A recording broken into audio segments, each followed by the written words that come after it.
Assalamualaikum warahmatullahi wabarakatuh. Perkenalkan, nama saya Muhammad Farih Ramadan, mahasiswa aktif UIN Maulana Malik Ibrahim Malang dengan Fakultas Ilmu Tarbiyah dan Keguruan, jurusan Pendidikan Agama Islam dengan NIM 240 10 111 0254.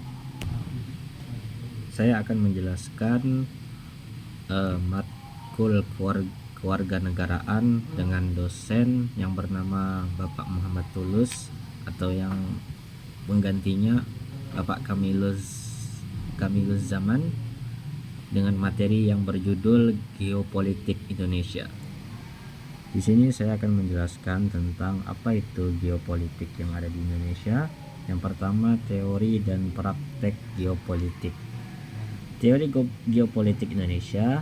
Apa sih itu teori geopolitik Indonesia?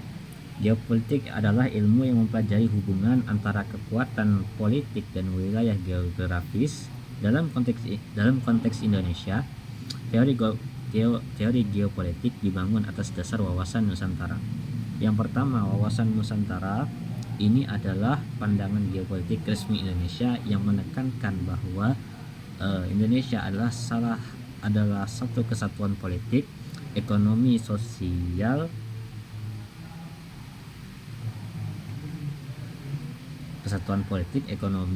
budaya, dan pertahanan keamanan. Pilar-pilarnya diantaranya kesatuan wilayah dari Sabang sampai Merauke adalah satu kesatuan utuh.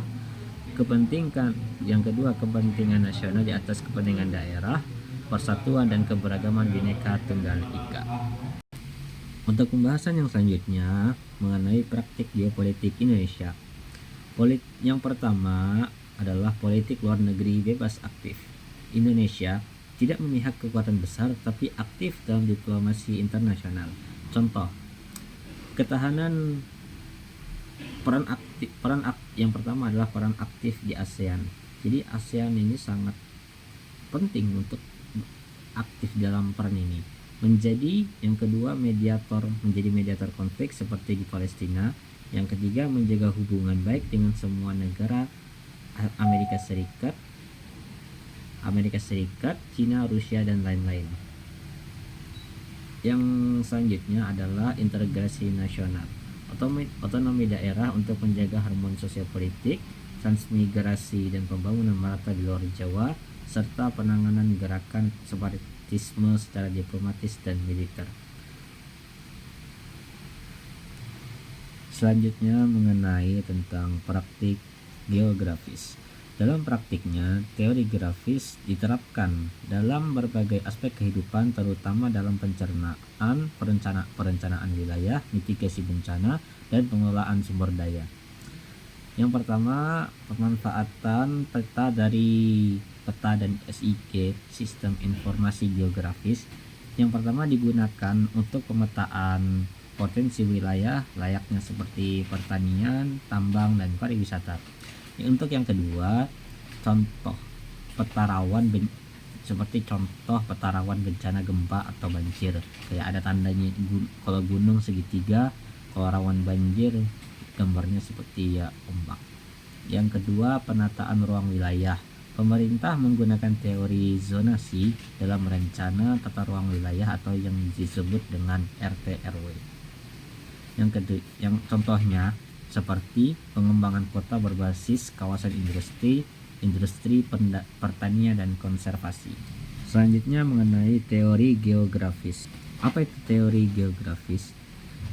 Teori geografi adalah ilmu yang mempelajari hubungan timbal balik antara manusia dan lingkungannya. Jadi merupakan lingkungan dengan manusia itu dari timbal balik, baik lingkungan fisik maupun sosial dalam ruang dan waktu.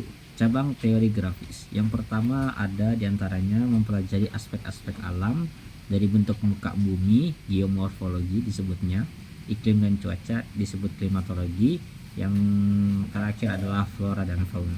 Yang kedua, geografi manusia atau dalam kurung disebut sosial, yang dimana ini mempelajari aktivitas manusia di ruang geografis. Yang pertama persebaran penduduk, aktivitas ekonomi, urbanisasi, pola pemukiman. Lalu yang selanjutnya lagi di yang ketiga ini, geografi regional.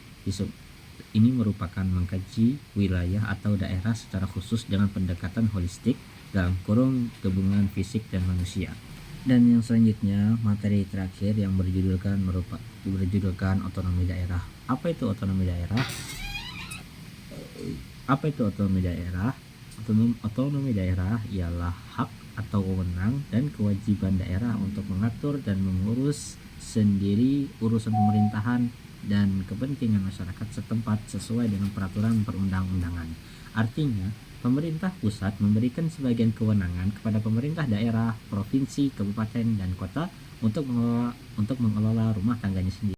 Tujuan dari otonomi daerah ini ialah yang pertama, meningkatkan pelayanan publik yang lebih efektif dan efisien. Untuk yang kedua, mempercepat pembangunan daerah supaya menjadi lancarnya itu otonomi daerah.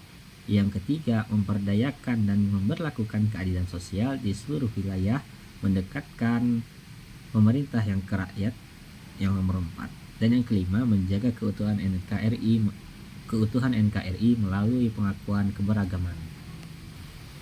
Selanjutnya, dasar hukum otonomi daerah. Yang pertama, Undang-Undang Pasal 1945 pasal yang ke-18 menyatakan bahwa NKRI dibagi atas daerah-daerah provinsi dan kabupaten atau kota yang memiliki pemerintahan itu sendiri.